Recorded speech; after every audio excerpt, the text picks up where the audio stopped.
I want to tell you about me is just I have 25 years expertise in taxation. I'm doing international tax very much so, and of course Romanian taxation. So if you have any questions, I would be more than happy to answer. I can answer definitively. I had a lot of conferences and this kind of debates. What I would like also to ask you today is to ask questions, please, during my presentation. I would love to have this kind of interaction. You know, if you can stop me, I would love to answer, and if you can challenge on what I'm going to say, because it's a subject that it's quite new for Romania, but it's quite an old subject for the world. Let me to explain what I want to say. I'm going to talk about this topic called universal basic income or global basic income.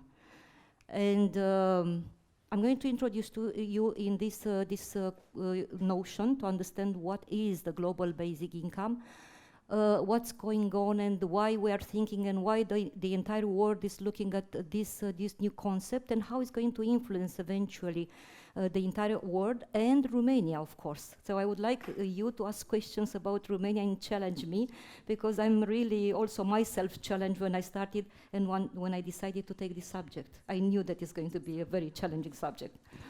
So as I said, it is an old concept. It's not new. And it started from 1797 when this gentleman, Anglo-American Payne, he was, saying into a paper, Agrarian Justice, that people should receive all of them equally because a certain amount of money, because they lost their land. And due to the fact that that land was lost, they should receive the money for the entire life. And then it was the Charlier, who is a Belgian, Charlier, 1848, who came up first time with this concept of global or universal basic income. Let me to explain. What is basically global or universal basic income? It is a guaranteed minimum income, which is given to everyone in all the countries. It is an individual, each individual can receive this amount of money, yeah? And they can receive the money just because they are humans, just because we are humans, and we have the right of birth. And why all these people are thinking, and I'm saying to you, I gave you the example 1848, but in fact in the last, in the 20th century, in the last decades, a lot of countries, and I'm going to give you more explanation, are talking about this, and there are a lot of economists, and there are a lot of organizations, associations, foundations that are looking seriously on how we can go ahead with this concept. Is not an utopia. It's something real that can work. Now, as I said, it is what you do is this minimum universal global basic income.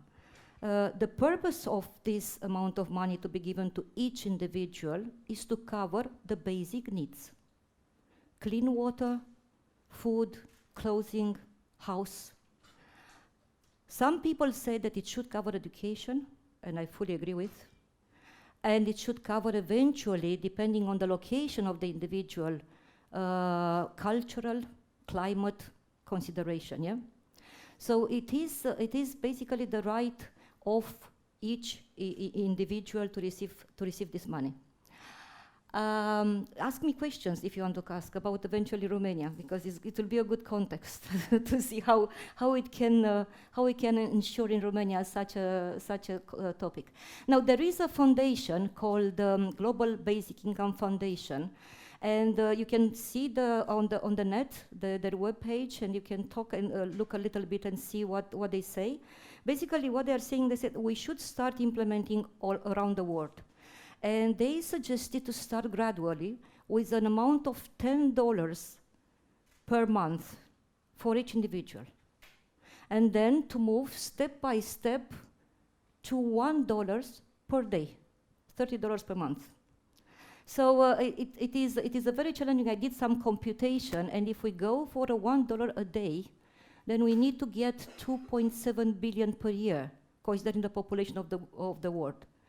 That because the world economy consists in 193 countries, then we would need, making a simple computation, 2.88081 billion in 2019, which means 3% of the global nominal GDP. It's not so expensive. It's not so expensive. If you look at the OECD countries, at least today, a lot of countries, they spend on social security around 20% of their GDP. I'm talking about very developed countries. So it's not so expensive. We're looking at the entire world. Global basic income, indeed, it is about replacing sort of social security. But it's given to everyone, as I said. There is no condition. And if there is a country who has a certain social security which is a little bit more sophisticated, considering the situation of the individual, children, some diseases, then that would be an addition.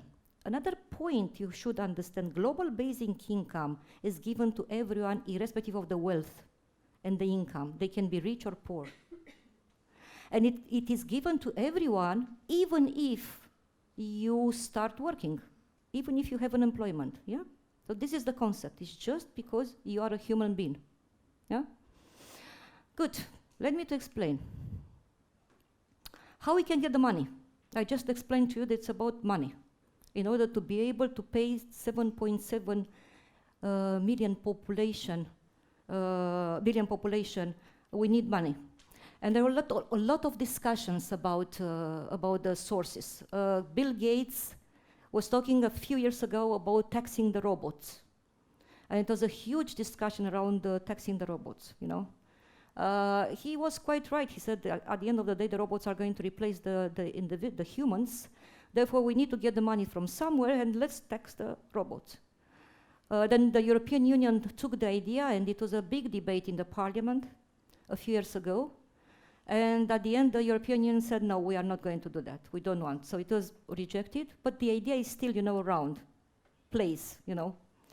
In the meantime, many other things are discussed, and see on the slide.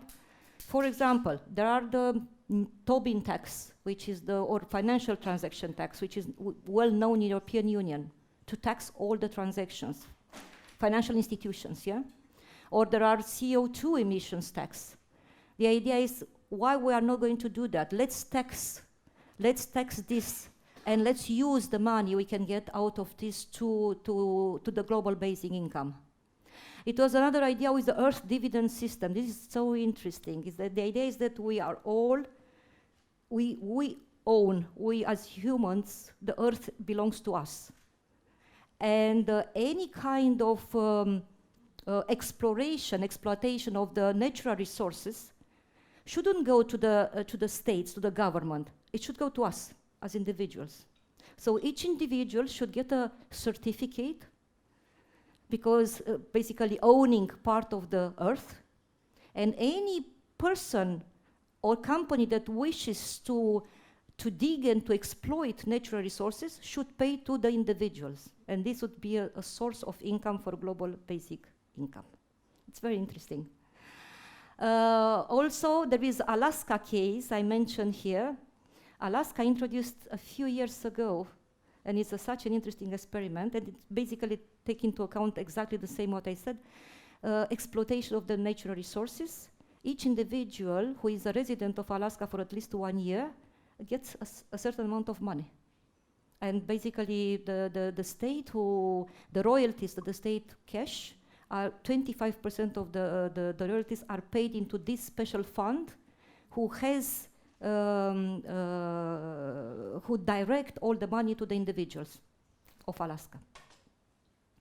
Another idea is to tax all the individuals with a sort of 10% of tax, something a little bit, I think it's too theoretical. Okay, good. So now, why we are looking at global basic income? As I said, initially, a few years ago, 100 years ago, the reason was to, to try to solve the problem of poverty, no? At the end of the day, this is the main reason. We want to take care of each individual. But in the recent years, the reason is a little bit even, more stronger. I mean, it's about losing working places. It's about the technology. It's about artificial intelligence, about the robotics, about all these things that are happening so fast. And that's why the recent researchers, they were saying maybe the global basic income, it is a solution for us. A lot of jobs are going to be lost. I see some statistic, 188 billion is going to be investment in robotics by 2020, which is next year, compared to half in 2016. And artificial intelligence, I see a more interesting statistic, 59 billion in 2025 compared to 1.8 billion in 2016. So it's going to be very, very fast. And if you look at what kind of jobs might be lost because this situation with the digitalization, robotics, artificial intelligence, is obviously the one that would be easy replaceable, like sales assistants, shopping, taxi drivers, security agents, call centers, lawyers, accountants, tax advisors. Myself, I'm a tax advisor. It's very easy to lose my job, and lawyers in generally. But the question is, yes, we are going to lose these jobs. But the question is, are they going to be replaced by something else? And if you look at the history, if you look at the past, 18th century, when we had the industrial revolution, if you remember, a lot of jobs were lost because this revolution and the automatization at that time. And we discovered that, okay, it was indeed a crisis, but a short crisis, because in the meantime, other jobs were created. I gave the example with the horses, when horses was replaced by the automotive, and how many jobs were created by the automotive industry. So if we look at the future, what would be that jobs that we can have in the future? Do you have any idea? I'm trying to provoke you. Can you give me an example of the job? I think that we can define these jobs in two somehow. One would be the jobs that exist already but are going to be changed just because the automatization, digitalization, robotics. Yeah, I mean, obviously we will have cars, but they will fly. So you will have mechanics, but there will be other kind of mechanics, I assume. No. So some of them will be just, and some of the jobs will be because we are going to discover new space, new surfaces. I mean, when I say that, I'm referring to, we're going to go to the sea, deep in the sea, I assume. We're going to go in space. So if we do that, I assume that we're going to have jobs which relates to that places. So we will have what? People that digging in the sea to find the natural resources. People going into the space for the same reason. Tourism, spatial tourism, no? We'll have tourism even in the sea, deep in the sea. So we will have a lot of jobs that are going to be created. I saw someone talking about a designer of human body.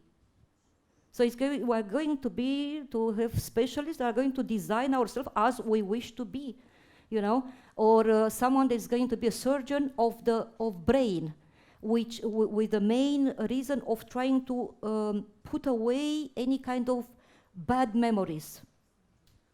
Alzheimer, any kind of. So I'm absolutely positive that it's not going to be no job for us.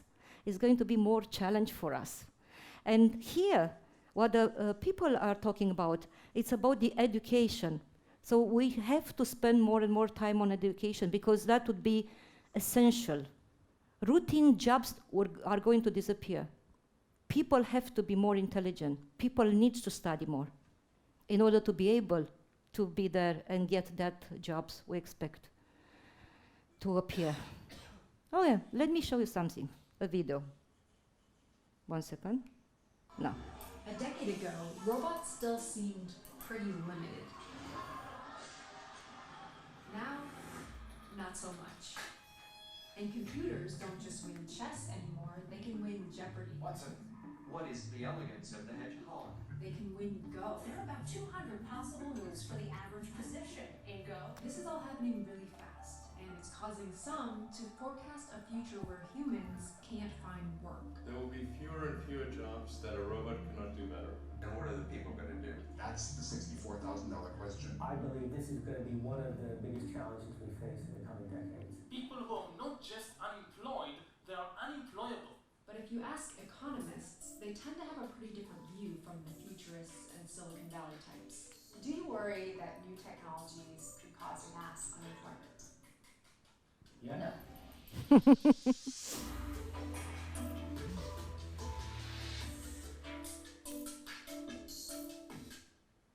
I have devoted my career to worrying about the labor market, particularly worrying about the living standards of low and moderate income workers.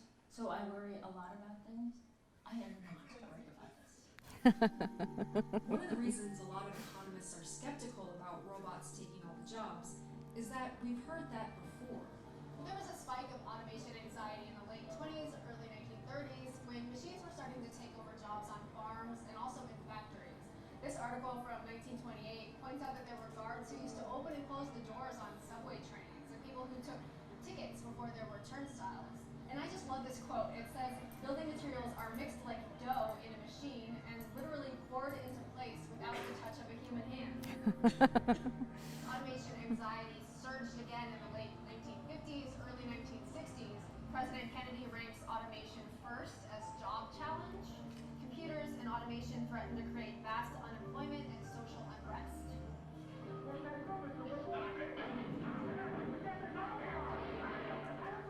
This article from 1958 is about 17,000 longshoremen who were protesting automation on their piers. And if you don't know what longshoremen are, it's because there aren't many of them left. Technology destroyed a lot of those jobs.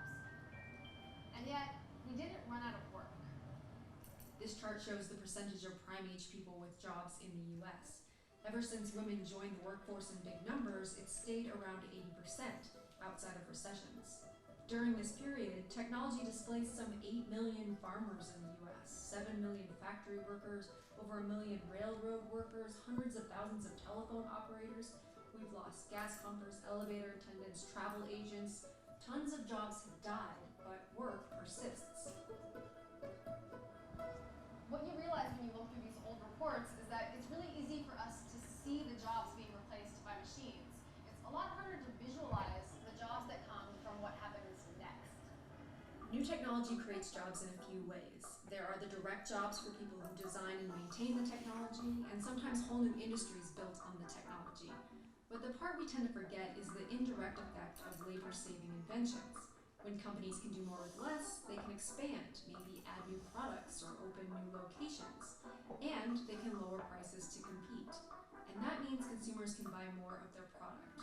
Or if we don't want more of it, we can use the savings to buy other things. Maybe we go to more sports events or out to dinner more often, maybe we get more haircuts or add more daycare for the kids. This process is how our standard of living has improved over time, and it's always required workers. The key sort of economic logic here is automation does indeed displace workers who are doing work that got automated, but it doesn't actually affect the total number of jobs in the economy because of these offsetting effects. Warnings about the end of work tend to focus on this part and not all of this, like a widely cited study from 2013. According to research conducted by Oxford University, nearly half of all current jobs in America, 47% of all our jobs. 47% of U.S. jobs in the next decade or two, according to researchers at Oxford, will be replaced by robots. That study assessed the capabilities of automation technology. It didn't try to estimate the actual extent or pace of automation or the overall effect on employment. Now, all this doesn't mean that the new jobs will show up right away or that they'll be located in the same place or pay the same wage as the... Yeah, it was a much longer video, but I decided to stop it. So as you can see, I mean, the economists are, saying either yes or not, but I think that really there will be a future, so we shouldn't be concerned.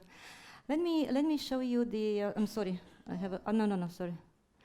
Let me show you some real examples of the global basic income. So a few countries, they decided to start implementing, doing some experiment on the global basic income, on the basic income actually, not global. And one of the countries, all these countries did it. As you can see, it's quite a large number of countries in the last years. But I choose the recent ones. The recent one is Finland, 2017 and 18, for 2 years they did that. And what they did, I haven't mentioned the entire, it's a lot of story around, but I'm going to make it short.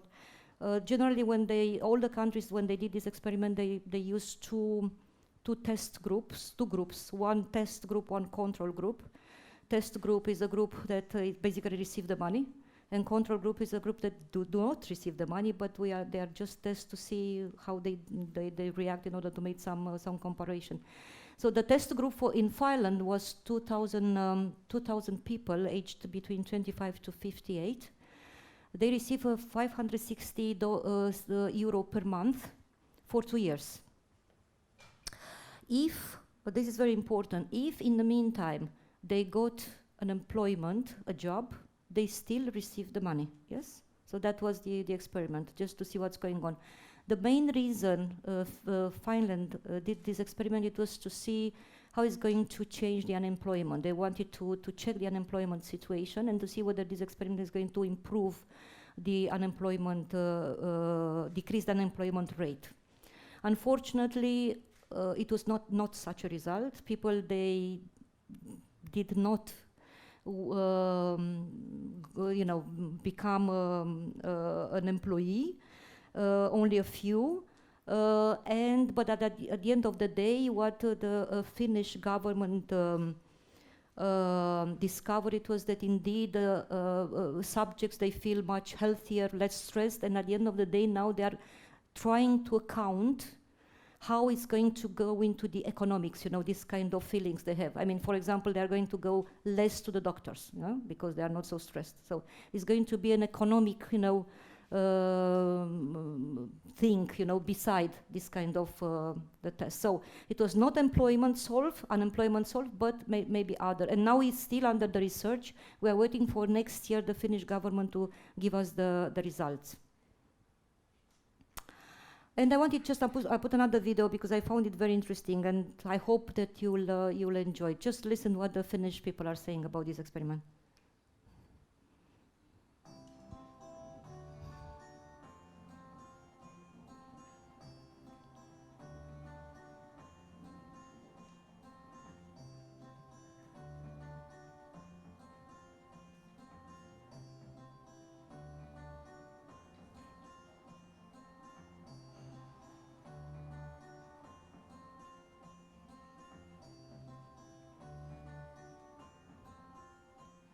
My name is Tanya. I'm 30 years old.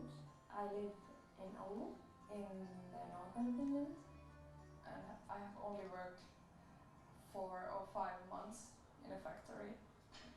I don't remember the last time that I went to store and bought food. I get food from my mom. That's so embarrassing. I want to work and I want to be able to go to the store and buy my own food and buy whatever I want. I want that cheese and I want to be able to buy the good cheese,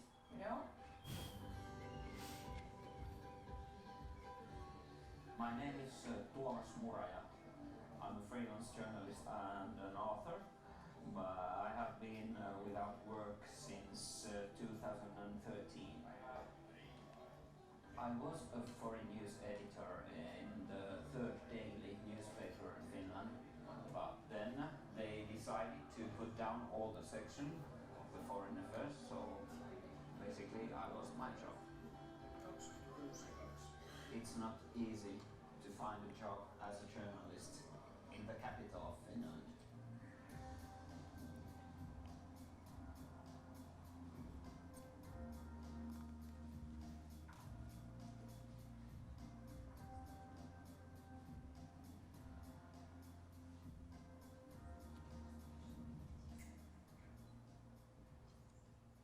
I took this job offer. No moi! Tanja täällä soittaa. Hyvää päivää. It's telemarketing. Päivä käyntiin. I actually enjoy my job a lot. I love my coworkers. I love the office. I love the hours. And I just love to be being independent, earning my own money, and standing on my own 2 feet.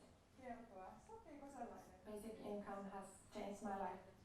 Without it, I couldn't have taken a job with a little lower salary.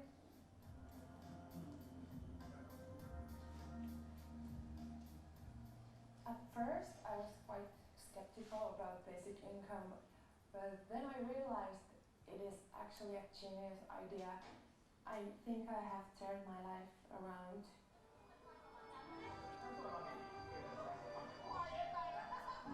I'm still without a job. I can say that the basic income has changed a lot in my life. Okay, psychologically, yes, but financially, not so much. I have still over 1 year to go, so anything can happen, so I'm quite optimistic. Let's see, during summertime next year, I'll have a job.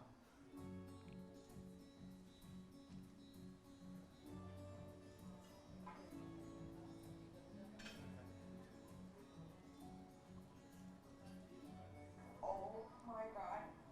Basic income is coming to an end. What do I do now? I'm so worried I can't pay my loans. Oh, I don't know what to do. I'm so worried that my finances will collapse completely.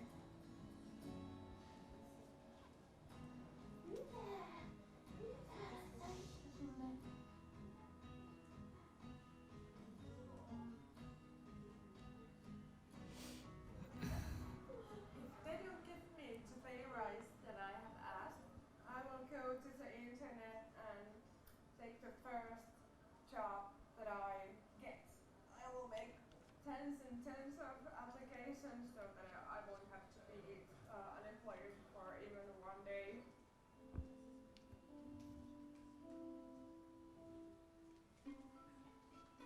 It's very hard to say why I don't manage to get the permanent job, because I have applied over 80 times and only once I have been to an interview. Sometimes they suggest or they let me know that I'm perhaps too old, I'm perhaps too experienced. 2 years ago, it was like winning a lottery. The end of bureaucracy, I was free to concentrate myself to my work. Now, I feel a little bit sad. And I got this letter telling me that it's going to end. Quite sad, but I'm not lost my hope.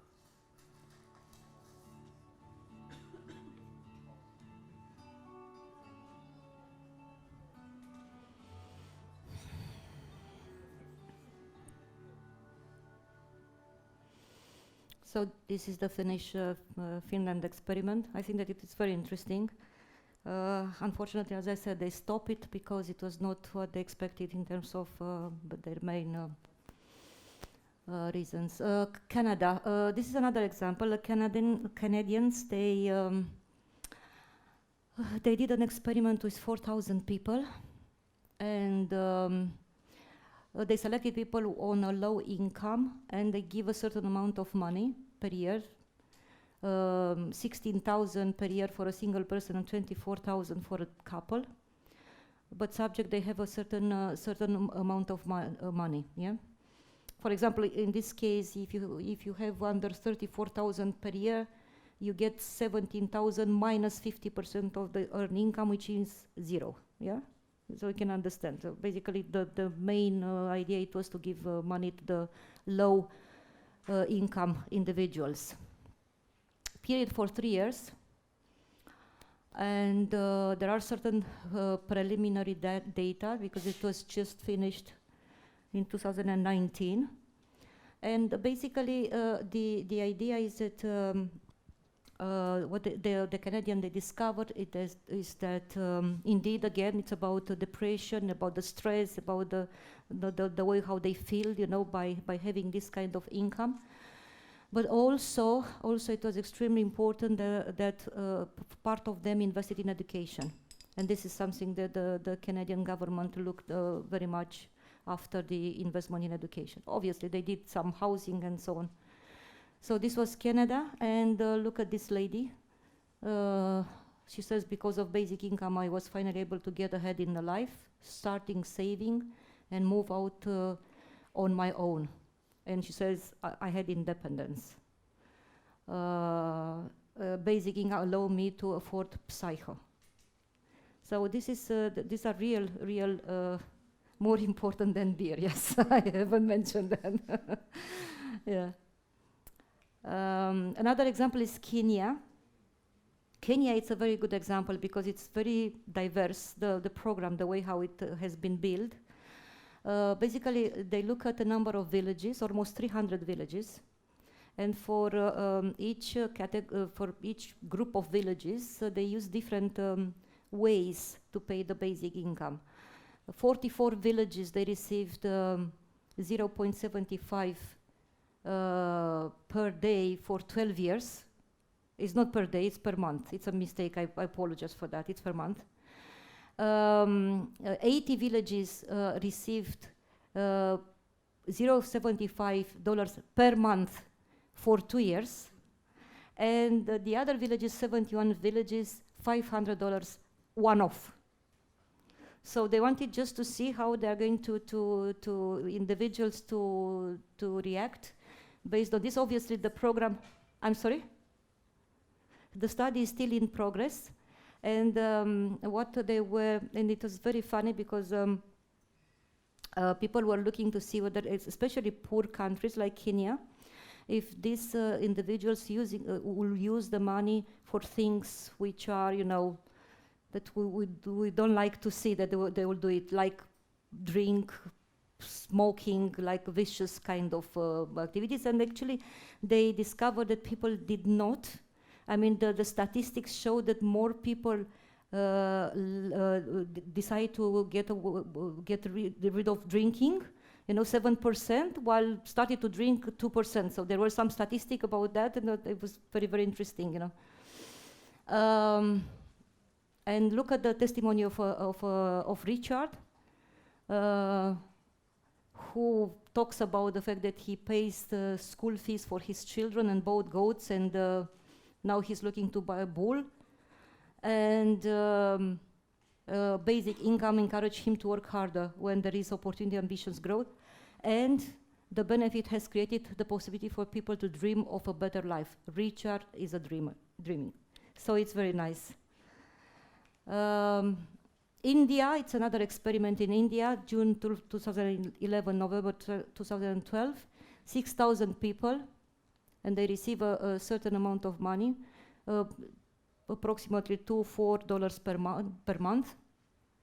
And then this amount increased. And the same, I would say, we have the same results like in case of Finland, like in case of Canada, so the life improved. And people use the money for doing, you know, any kind of repairs and improvement their life and health and diet and education. Here it was a clear example of the fact that Indian girls, especially young girls, you know, in India, they are not sending to schools, and because of basic income, more young girls were in school. So it was a statistic around that. Okay, so that's all I wanted to tell you about the basic income. Instead of conclusion, I have a short video which is made by my friends in ENY. So if you want to have a look.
Thank you. If you have any questions, please, someone.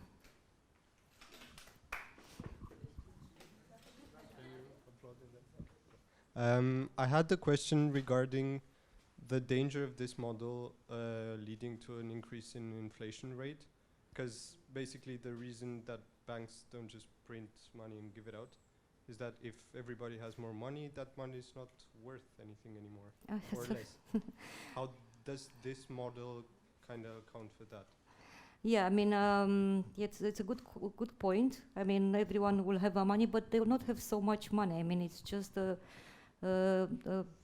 sort of distribution of money around the population. But if you look at the amount of money we talk about, it's a bit basic. It's so low that I do not believe that it's going to have a huge effect on the inflation. But your question is a very good one, actually. Yeah. I don't think that the price will increase so fast just because so low amount of money, you know.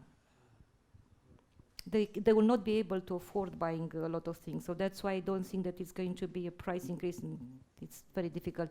The main reason to get this money is to use for the basic food. They will not be able to. You saw that lady who was mentioning about the good cheese, you know.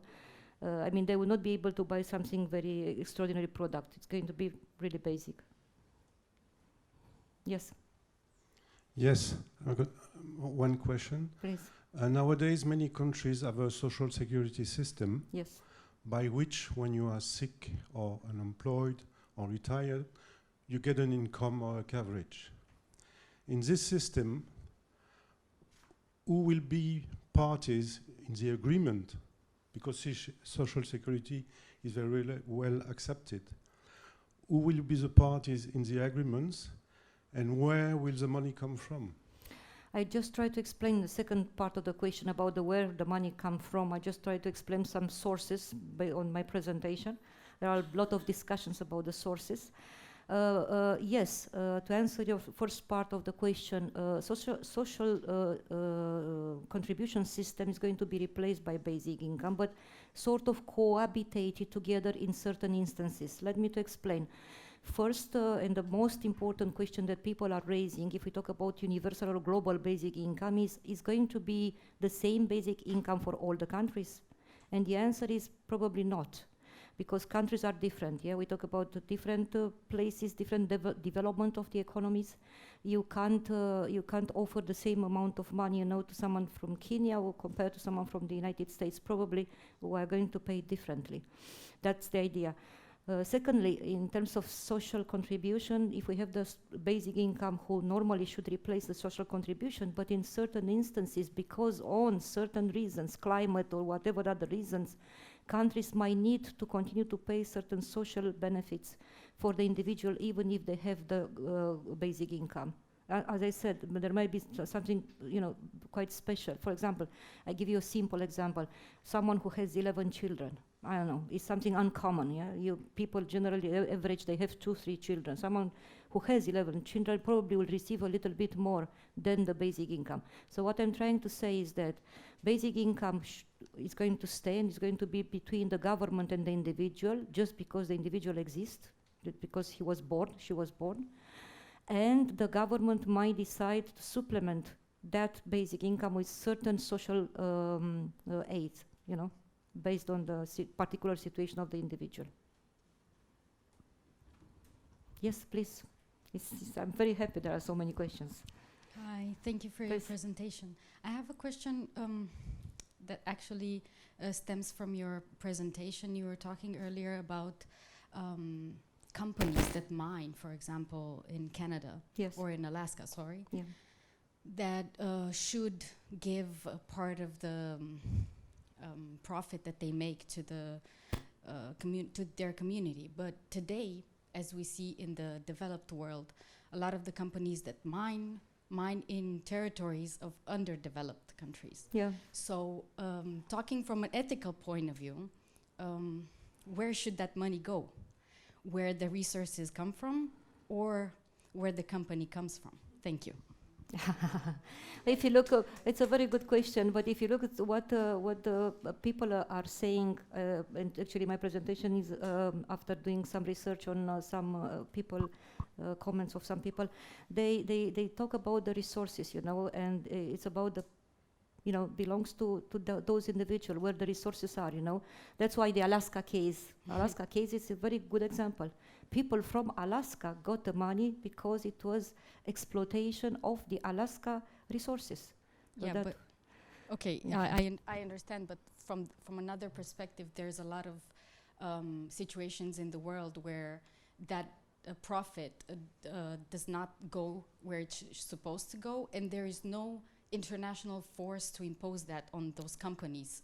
As you said, okay, this might be, for example, an ideal case where everybody gets a little bit of whatever their economy does, but as we know, the world is unfair, and this is the kind of systems that we created, and somehow with the idea that you're proposing is somehow to equalize some income that would help everybody in whatever they need. And yet there is no actual solution on... Listen, it's true, there is no solution now. But what is important is that we to open this subject, and we to address the matter. So I think that as much as we speak, we can, and as many as we are talking the same language, using the same language between brackets, I think that we are going to have a say and to influence the governments, So it's all about that. Please. My question is, I guess, connected to the one before. Say we do get the money from the companies, isn't it possible that a universal basic income will lead to depressed wages? Because as we've already seen in the UK and the US, social security, the companies know there's social security, so they know they can pay a very, very low wage to workers and they'll survive because they have food banks, they have access to Medicare.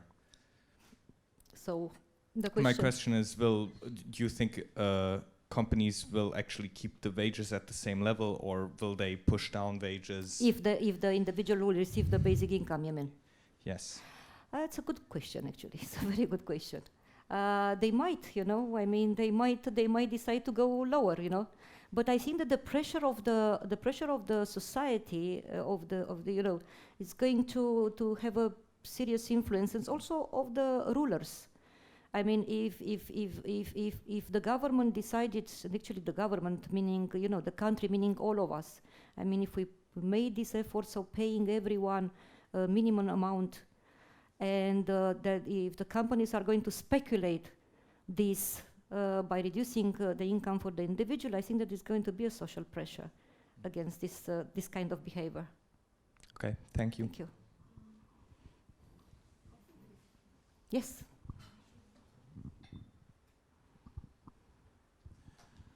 I have two questions. Yes. The first one, which do you think it's more cost effective, keeping humans on the basic income or producing and training an AI robot, and of course maintaining its security from preventing it being hacked and so on? And the second question related to the first one, which do you think is safer, having humans as the force work or robots?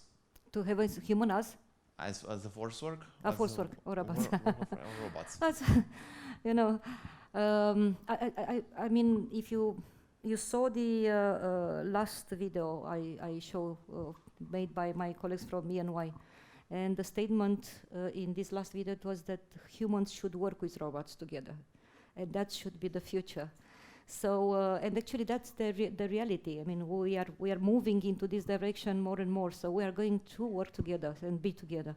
And in terms of efficiency, because that was your first question, I mean, probably the technology and in artificial intelligence and any kind of is more efficient than the humans, I assume. But you can't get rid of humans. I mean, you need the humans. This is more than normal. So I think that actually it was also there were some discussions about this matter on how dangerous is. I mean, how much we should let certain robots to do. For example, they are thinking to not allow robots to make robots. So something like that. I mean, we have to be very careful on how much we allow this in artificial intelligence to act as their own, you know, and how we can combine the humans with the robots, you know. So that was the point. Do you have another question? No. Thank you. Yes. I would have a question. Well, won't those solutions that you propose to fund universal basic income disencourage new business? Why do you say that? Why do you think that will disencourage new business? I mean that new taxations and, for example, for taking things from the earth like mining and stuff, like businesses won't be so many and won't employ so many workers because of that. No, I don't think so. I mean, I think that again that the minimum income, basic income, it's more to, you know, it's more to take care about our society, the world, you know. I mean, we know that there are so many poor people. I mean, it's a reality. 1 billion population are poor. This is the reality. We should do something if we want to do something. And I think that the minimum income is just trying to balance a little bit the situation in the world, you know. And some people that have nothing. I mean, think about the suggestion is to give to them $10 a month. $10 a month, and that $10 a month is going to mean something for very poor people. So I don't think that's going to influence in any way, you know, new working places or new company if you want to create. That's going to continue. No? I think that this basic income, as I said in my presentation, is going to be a solution for the automatization to a certain extent, but I don't think that it is the universal solution. I think that it's just a transition. I mean, more it's about poverty than the new technology, because the new technology is going to introduce other jobs, in my opinion. Thank you. Okay, there are another question here. Okay, thank you.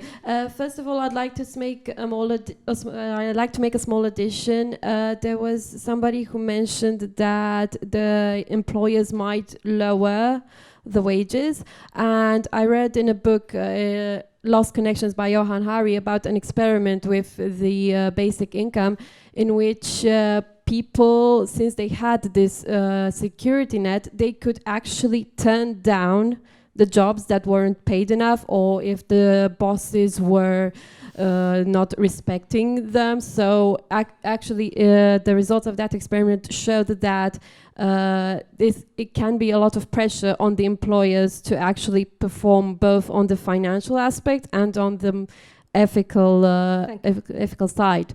So I would like to ask you, since all these pilot programs have clearly shown that a basic income has a strong positive aspect on the psychological well-being of us, what would it take for governments to actually make this mandatory? I mean, it's obvious, and people are happier, are more productive, they can take on creative endeavors, and actually productivity doesn't mean only producing money at work and being there present. It can actually, people would have time to do more volunteering because they know they can, they have that basic income covered. Thank you. Yeah, thank you. And actually, your last sentence is it's very important, because it was also in the movie. You saw the lady; she accepted to take that job, lower paid, just because she had the basic income. You know, I mean, also is the other way around. I like your point and what it has been written in that book. The fact that the company should be a little bit more diligent, because they might lose the employees due to the fact that they have the basic income. But it's the same also the other way around, in a sense of individuals having basic income can get a lower paid job just because they have certain income. So it's mixed. Your question was, sorry, I move on to, your question was about why the governments are not doing this. Yes, because it's clear that it has a very strong positive impact. It has, absolutely it has, and all the experiments show that. In all the cases it was extremely positive and for the well-being of individuals. But it's all it's all everything about money, as you very well know. So even if I show that it's not going to be big amount of money, and actually if the countries decide to, you know, to organize themselves, they can find sources and resources. But yeah, it's still and it's still debatable. There are people, and I'm telling you, there are also people that are negative about basic income, very negative. There are individuals that are saying that why to give money for someone who is not going to work, and very vocal. You know, so I don't think there is an agreement in the society, even in those countries where we see the experiments being implemented. I don't think that there is an agreement in the society yet. Yeah, please. Yes.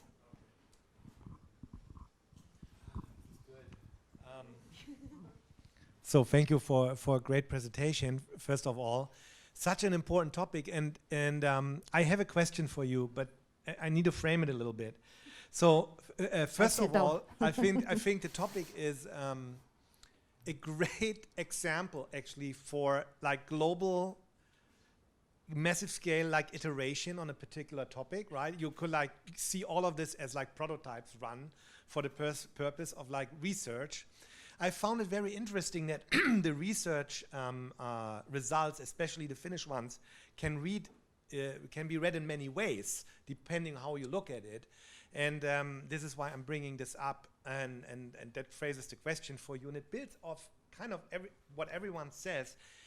The thing is, the notion of that financial capital being kind of the predominant, like kind of like economic assessment factor, and that we are, I mean, and I only learned this recent years ago when I worked in the for-profit impact space, that like, I mean, there are so many more, of course, capital forms, right? Like in the Finnish, we saw, whoa, like the psychological like capital was raised, right? Which is also a capital of a society, right? Like there is health, there is the social capital, there are so many different factors, and as long as we are not assessing also and informing research goals by kind of like more multi-dimensional economic framework of dealing with how which capital forms are kind of like flowing into each other, we are not doing a systemic assessment of the situation. And the iteration will just take longer, because the basic income, I feel, will come. And there can be a dark one, where just capitalism uses it, so that that nobody starts a revolution, or, right, it naturally emerges from this like global iteration. So, but my question to you was like, and also maybe representing Ernst & Young, where is that like, I mean, I know they are there, the frameworks of like basically using alternate, well, I think it's a horrible term, like most people call this alternative capital, the non-financial capital, which is not true. So there are like multiple capital forms, one is financial capital. Why are those not assessed? Or if they are assessed, why is still financial capital kind of like the king in the capital crop? From your perspective. No, I forgot I have the microphone. It's a difficult question. I don't know what you expect me to answer. I'm trying to, yes, probably that would be, but let me tell you something else, and probably I will try to reach to answer your question, but starting from another part. I'm a tax specialist, you know. I just mentioned that, and what I notice in everywhere, in most of the countries around the world, is that governments are offering incentives for any kind of how you say technical part, you know. I mean, technology, any kind of automatization or any kind of, you know, sort of. That part of the capital of a company, instead of offering incentives for the human capital. So I haven't seen, or rarely you can see in the legislation of the governments that, you know, giving money, companies receiving incentives to pay education. Have you seen that? No.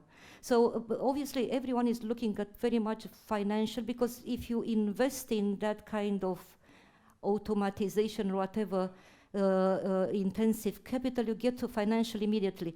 While when you are investing in the human capital, you don't see immediately the results. So unfortunately, this is the way how the governments are thinking. And in my opinion, it's a big mistake, because the most important investments we should make now, especially now, in this era of the automatization, digitalization and everything, it's human capital.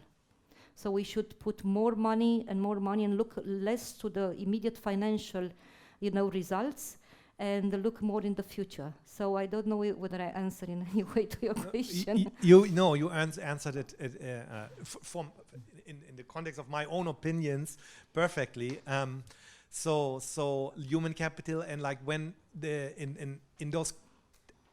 those capital, new forms of capital, or new capital forms, terminology, like you wouldn't talk about education, you would call like because education builds knowledge capital. Exactly. Right. Absolutely. So and the interesting thing is, and that's not a question. It's just like what you just said brought this up for me. So in America, there's this new type of corporation. It's called a B corporation, right? So you incorporate as a B corporation, and you adhere to actually basically goals and metrics that address all the different kind of like capital forms. Yeah.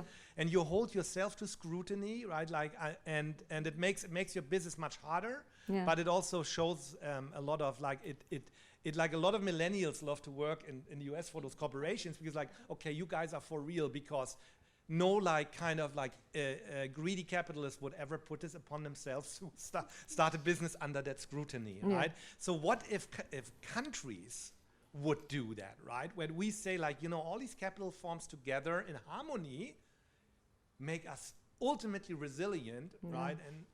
And just that's just what you said brought up for me, so I wanted to share that. Thank you so much for that. Okay, thank you. Any other questions? No. There is one question. Lady.